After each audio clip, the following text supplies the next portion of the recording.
প্রিয় দর্শক শ্রোতা, আমি রুমানা মালিক মুনমুন আপনাদের সবাইকে আমন্ত্রণ জানাচ্ছি মহান ২১শে ফেব্রুয়ারিকে ঘিরে আন্তর্জাতিক মাতৃভাষা দিবস উপলক্ষে এনটিভির বিশেষ আয়োজন কত দূর এগুলো বাংলা ভাষা এই অনুষ্ঠানে। আমাদের সাথে আজকে পুরো আয়োজন জুড়ে থাকবেন গুণীজন, গুণী শিল্পী, তাদের সাথে কথা হবে, তাদের থেকে জানবো তাদের মতামত, তাদের কথা ভাষা আন্দোলন নিয়ে। আর যে ভাষা আন্দোলনের কথা বলছি, প্রথমত বলতে হয় আমাদের বাংলাদেশের ইতিহাসে এক গৌরবময় অধ্যায় আমাদের এই ভাষা আন্দোলনের সময়টুকু। আমাদের এই ইতিহাস নিয়ে আমরা জেনেছি, আরও জানতে চাই। আর সত্যিকার অর্থে যে ভাষায় আজ আমি এত গর্বের সাথে কথা বলছি, এই ভাষা শুধুমাত্র তাদের কারণে আমি পেয়েছি যাদের আত্মত্যাগের বিনিময়ে আজ আমরা গৌরবের সাথে বলতে পারি আমি বাঙালি, আমি বাংলায় কথা বলি।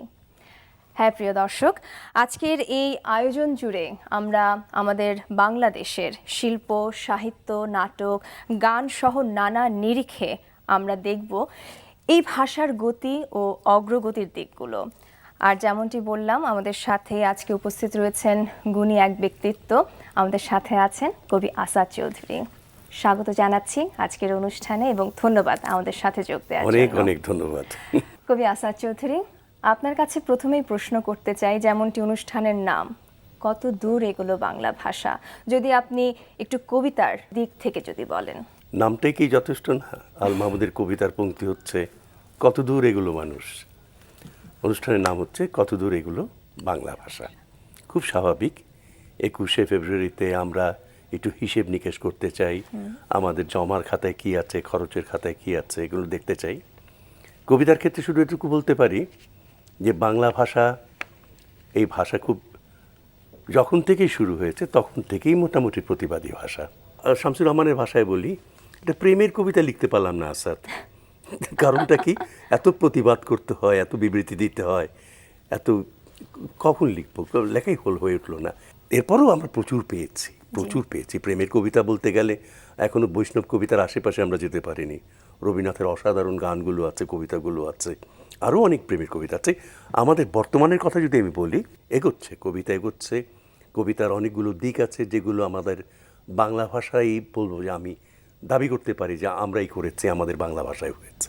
জসীমউদ্দীন যে কাজগুলো করে গেছেন, আমাদের চিরায়ত বাংলার দেশের সেই জনগোষ্ঠীর ভেতরে যে লোক উপাদানগুলো আছে তাকে কেন্দ্র করে পালা গানের মতো করে সুজন বাদিয়ার ঘাট, তারপরে সে বিখ্যাত নকশি কাঁথার মাঠ। আমি তো বলি নকশি কাঁথার মাঠ তো বলি না, আমি বলি নকশি কথার মাঠ। এত সুন্দর কথা তিনি লিখে গেছেন। জসীমউদ্দীন একটা, আমি বলবো যে পৃথিবীর সাহিত্যেই আধুনিক কালের একটা মাইল ফলক জসীমউদ্দীন, কোনো সন্দেহ নেই। আমি বলবো আবু জাফর ওবায়দুল্লাহর কথা। আবু জাফর ওবায়দুল্লাহ সবসময় নগরবাসী, কিন্তু তিনি কৃষি বিষয়ে একজন বিশেষজ্ঞ ছিলেন। আমি কিংবদন্তির কথা বলছি, বৃষ্টি ও সাহসী পুরুষগণ, আমি প্রথম দিকের কথা বাদই দিলাম একেবারে। শেষের দিকে যে কবিতাগুলোতে কৃষিভিত্তিক সমাজকে তিনি টেনে এনেছেন। খনার বচনের পরে এই পংক্তিগুলো আধুনিক কোনো কবির হাতে তেমনভাবে আসেনি, রূপসী বাংলার কবি ছাড়া। রূপসী বাংলার কবি কিন্তু আমাদের গ্রাম জীবনকে নিয়ে এসেছিলেন। জীবন দাসের কথা বলছি আমি যদি হাসান হাফিজুর রহমানের কথা না বলি, সিকান্দার আবু জাফরের কথা না বলি, অত্যন্ত অন্যায় বলা হবে। হাসান হাফিজুর রহমান, যিনি ২১শে ফেব্রুয়ারির সংকলন তৈরি করে দিলেন, গ্রামের বাড়িতে গিয়ে ধান বিক্রি করে, বাপের গোলার ধান বিক্রি করে এসে ২১শে ফেব্রুয়ারি সংকলন করলেন। দাঙ্গার উপরে ৫টি গল্প, এখন পর্যন্ত একটা ইতিহাস দলিল হয়ে রইল। এবং তিনি সম্পাদনা করলেন কি বাংলাদেশের মুক্তিযুদ্ধের দলিল। আমি কি বোঝাতে পারছি যে আমাদের কবিদের হাতেই আমাদের মুক্তির সনদগুলো রচিত হয়ে আসছে। আমি যদি বলি যে রুদ্র মোহাম্মদ শহীদুল্লাহ যখন বলেন বাতাসে লাশের গন্ধ, এখনো বাতাসের লাশের গন্ধ। আমি যদি বলি সিকান্দার আবু জাফরের কথা, ভাবা যায় যেদিন ৭ই মার্চের ঘটনার আগেই একটি কবিতা লেখা হলো, সেই কবিতাটা সেদিনই গোলাম মোস্তফা পাঠ করলেন শহীদ মিনারে, তুমি আমার আকাশ থেকে নামো, তুমি বাংলা ছাড়ো। গোটা বাংলাদেশ কেন হয়েছে? কারণ বাংলা ভাষার এই দেশের কবিতার মধ্যে, বাংলা প্রতিটি বর্ণমালার মধ্যে শহীদদের রক্ত আছে, মানুষের প্রতিবাদের রক্ত আছে, প্রতিবাদের অভিব্যক্তিগুলো আছে, ঘৃণা আছে, এবং এগুলো প্রাণ থেকে উৎসারিত। আমি এই বিষয় নিয়ে আপনার কাছ থেকে আরও শুনবো আরেকটি স্টুডিওতে, যেখানে আমাদের সাথে যোগ দিয়েছেন বিশিষ্ট অভিনেতা ও আবৃত্তি শিল্পী আরমান পারভেজ মুরাদ। তার কণ্ঠে শুনবো কবিতা। মুরাদ ভাই, কতদূর এগুলো বাংলা ভাষা? অনন্ত দাশ মনে হয় এটা অনুভব করেছিলেন বারংবার, তাই উনি তার কবিতায় বলে গেছেন, অদ্ভুত আঁধার এক এসেছে পৃথিবীতে আজ, যারা অন্ধ সবচেয়ে আজ বেশি চোখে দেখে তারা, যাদের হৃদয়ে কোনো প্রেম নেই, প্রীতি নেই, করুণার আলোড়ন নেই, পৃথিবী অচল আজ তাদের সুপরামর্শ ছাড়া। আমরা যে অন্ধকারে হারিয়ে যেতে বসেছি, সেখান থেকে যদি আলোতে যেতে চাই, তাহলে সুকান্ত ভট্টাচার্যের দেশলাইয়ের কাঠি হতে হবে আমাদের। আমরা যদি 18 কোটি মানুষ এক একটা দেশলাইয়ের কাঠি হতে পারি, তাহলে সমস্ত বিপদকে অতিক্রম করে আমরা নিশ্চয়ই আলোর দিকে ফিরব। অশেষ ধন্যবাদ মুরাদ ভাই। আমরা আরও একটি বিষয় নিয়ে কথা বলেছিলাম যে সর্বস্তরে বাংলা ভাষা চালু হচ্ছে না কেন। এই প্রসঙ্গে আমরা মুখোমুখি হয়েছিলাম বাংলা একাডেমির মহাপরিচালক শামসুজ্জামান খানের কাছে। শুনে নেই তিনি কি বলেছেন এই বিষয়টি নিয়ে। যদি সাধারণভাবে দেখি তাহলে বলবো যে সর্বস্তরে বাংলার প্রচলিত আছে, আর যদি বিশেষভাবে দেখি তাহলে বলবো সর্বস্তরে বাংলা ভাষার প্রচলন নেই। আছে যেটি বললাম সেটি হলো বাংলাদেশের সকল মানুষ ভুলভাল হোক বা যেভাবেই হোক বাংলা ভাষায় কথা বলে, বাংলা ভাষায় লেখে, বাংলা ভাষায় চিন্তা করে। আর বিশেষভাবে বলছি এই জন্যে, আইন আদালতে বিশেষ করে উচ্চ আদালতে বাংলা ভাষার প্রচলন নাই। জজ সাহেবরা ইংরেজিতে রায় লেখেন, দু একজন ব্যতিক্রম আছেন। এছাড়া আরও কোনো কোনো ক্ষেত্রে কখনো কিছুটা ব্যবসায়িক ক্ষেত্রে, কিছুটা গবেষণার ক্ষেত্রে বাংলা ভাষা ব্যবহৃত হয় না, কিন্তু ব্যবহৃত হওয়া মোটেই কঠিন নয়। আমরা তো দেখেছি বিজ্ঞানী জগদীশচন্দ্র বসু বাংলায় চমৎকার করে তিনি বিজ্ঞান বিষয়ক প্রবন্ধ লিখতেন। সত্যেন বসু আরেকজন বিখ্যাত বাঙালি বিজ্ঞানী, তিনি বাংলায় বিজ্ঞান চর্চা করেছেন, তার কোনোই অসুবিধা হয়নি। এমনকি আমাদের ডক্টর কাজী মোতাহার হোসেন বলেছেন যে 41 বছর ধরে আমি বাংলায় বিজ্ঞান পড়াচ্ছি, কোনোই অসুবিধা হচ্ছে না। আমরা শুনলাম জনাব শামসুজ্জামান খানের কথা, আপনি কি তার কথার সাথে কিছু যোগ করতে চান কিনা? আমি প্রায় 100% একমত, সঙ্গে একটু যোগ করব। আমার কথা না, আবু মোহাম্মদ সাহেবের কথা, অর্থনীতিবিদ ছিলেন, বিখ্যাত অর্থনীতিবিদ।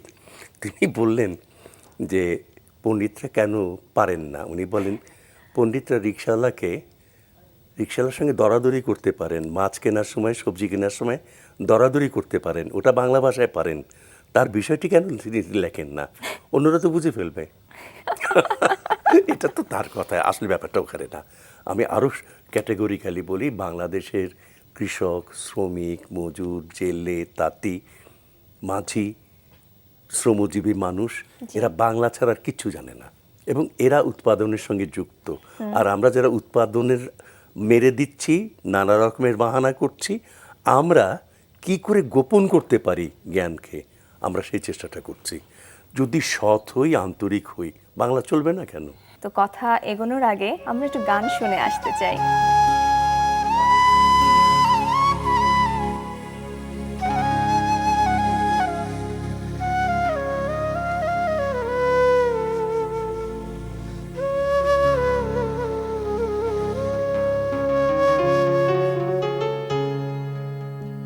মাগো তোমার কোলে, তোমার বলে কতই শান্তি ভালোবাসা।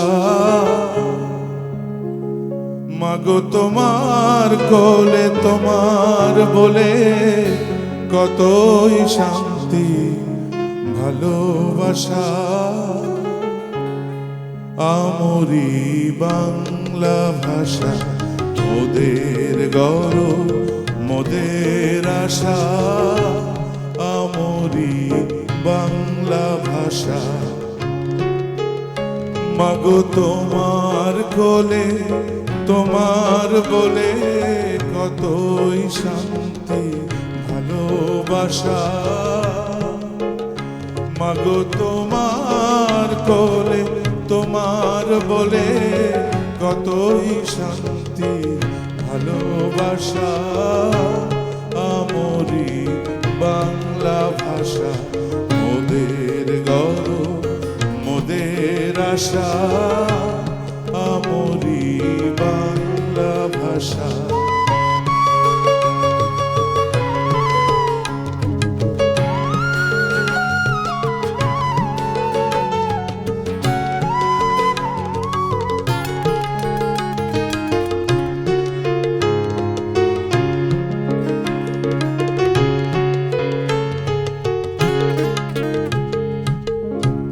কি জাদু বাংলা গানে, গান গে দাঁড় মাঝি টানে, কে গান নাচে বাউল, কে গান নাচে বাউল, গান গে ধান কাটে চাষা। আমরি বাংলা ভাষা মোদের গৌরব মোদের আশা, আমরি বাংলা ভাষা।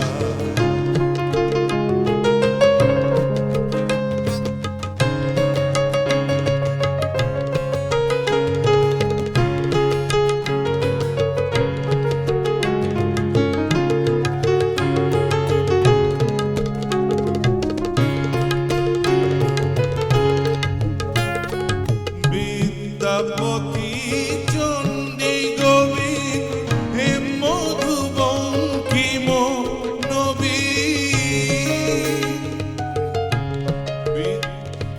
বিদ্যাপতি চণ্ডী গোবিন্দ হেম মধু বঙ্কিম নবীন, ওই ফুলেরই মধুর রসে, ওই ফুলেরই মধুর রসে বাধ্য সুখে মধুর বাসা। আমরি বাংলা ভাষা মোদের গৌরব মোদের আশা, আমরি বাংলা ভাষা। মাগো তোমার কোলে তোমার বলে কতই শান্তি ভালোবাসা, মাগো তোমার কোলে তোমার বলে কতই শান্তি ভালোবাসা। আমরি বাংলা ভাষা মোদের গৌরব মোদের আশা, আমরি বাংলা ভাষা। অশেষ ধন্যবাদ জুয়েল ভাই। আমার ভারী সুন্দর, ভারী সুন্দর। আপনার কাছে খুব সংক্ষেপে একটু জানতে চাইবো, বাংলা গান কত দূর এগিয়েছে? বাংলা গান কত দূর এগিয়েছে? হংকংয়ে যে অনুষ্ঠানটা হয়েছিল ফোক, তাতে ইন্দ্রমোহন রাজবংশী স্বর্ণপদক পেয়েছিল। আরও আছে, চীনে যে অনুষ্ঠানটা হয়েছিল, বিশাল অনুষ্ঠান হয়েছিল, 82 দেশ অংশ 80-82 অংশ নিয়েছিল, তাতে সাদের লাউ বানাইল মোরে বৈরাগী সেকেন্ড হয়েছিল। ফরিদা পারভিন জি। প্যারিসে যে গানটি গেয়েছিলেন, সেখানে নুসরাত ফাতে আলীর মতো শিল্পীরা গেছেন। জি। ভারতীয় উপমহাদেশের খুব বেশি শিল্পী সেখানে আমন্ত্রিত হননি। এবং ফরিদা পারভিন জাপানে যে গানটি করেছেন, ওকে ফুকুওকা পুরস্কারের মতো জি, নোবেল জি। প্রাইজ অফ এশিয়া বলে, সেখানে সে সম্মানটি পেয়েছেন। আমার মনে হয় পুরস্কারের তালিকা শুনে আর বলার প্রয়োজন আমি নেই। তার বাংলা গান পুরস্কারের কথা শুধু বললাম। আর 21শে এটা ফেব্রুয়ারি নিয়ে- বাংলা গানটা আজকে পৃথিবীর অনেক দেশে আজকে 21শে ফেব্রুয়ারি তাদের ভাষায় এই সুরে গাওয়া হচ্ছে।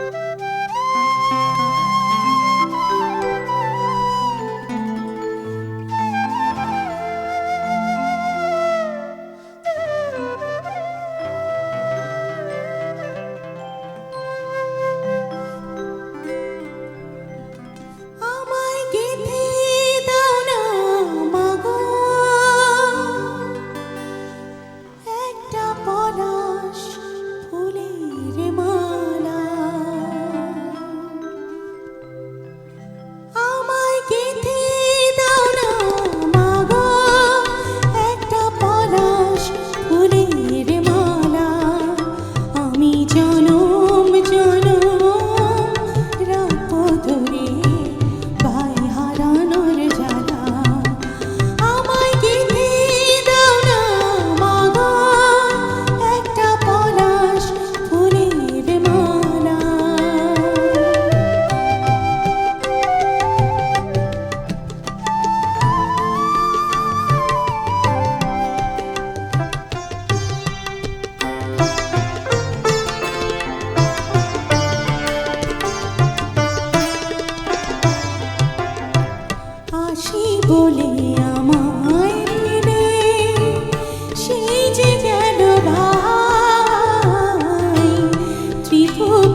এক একটি সুর যেন একদম হৃদয়ের কাছে একটা অন্যরকম অনুভূতি সৃষ্টি করে। কোনো সন্দেহ নাই। সত্যি। এবং আমরা রবীন্দ্রনাথ মনে করিয়ে দেন এই কথাগুলো, বলছে যে মানুষ যখন প্রচণ্ড আবেগে আপ্লুত থাকে তখন ভাষার বেড়াটা ভাঙে।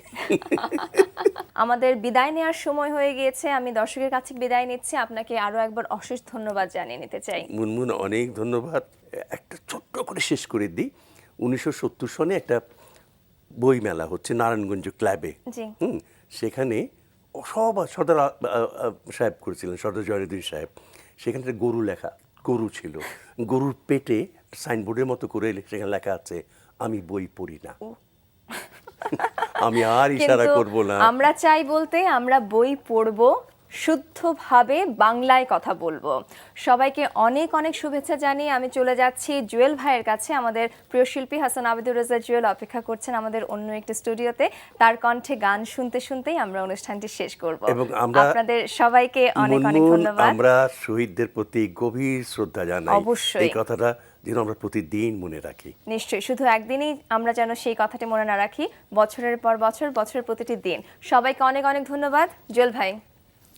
ধন্যবাদ মুনমুন, ধন্যবাদ আসাদ ভাই।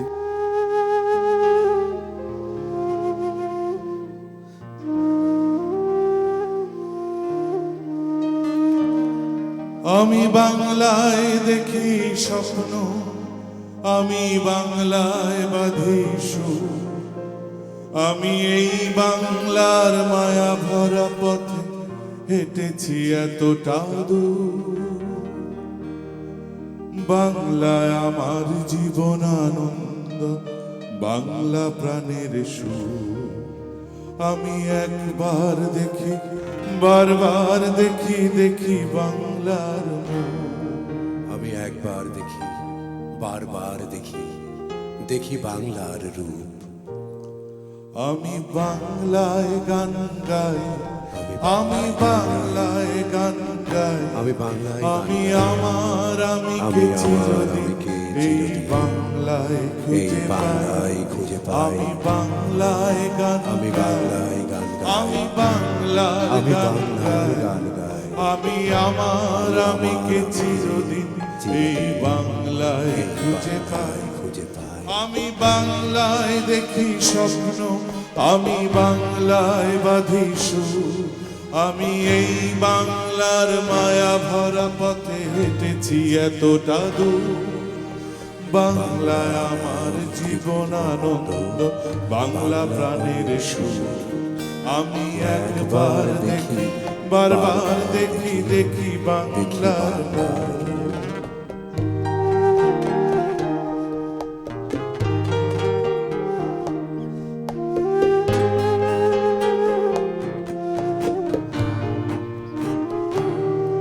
আমি বাংলায় কথা কই, আমি বাংলায় আমি বাংলার কথা কই, আমি বাংলায় আমি বাংলায় ভাসি, বাংলায় হাসি, বাংলায় জেগে রই। বাংলায় আমি বাংলায় কথা কই, আমি বাংলায় আমি বাংলার কথা কই, আমি বাংলার আমি বাংলায় ভাসি, বাংলায় হাসি, বাংলায় জেগে রই। বাংলায় আমি বাংলায় মাটি উল্লাসে করি, বাংলায় হাহাকার। বাংলায় আমি সব দেখে শুনে খেপে গিয়ে করি, বাংলায় চিৎকার। বাংলায় চিৎকার। বাংলায় আমার তৃপ্ত স্লোগান, তৃপ্ত তীর ধনু। বিদ্যুৎ আমি একবার দেখি, একবার দেখি, বারবার দেখি, বারবার দেখি, দেখি দেখি বাংলা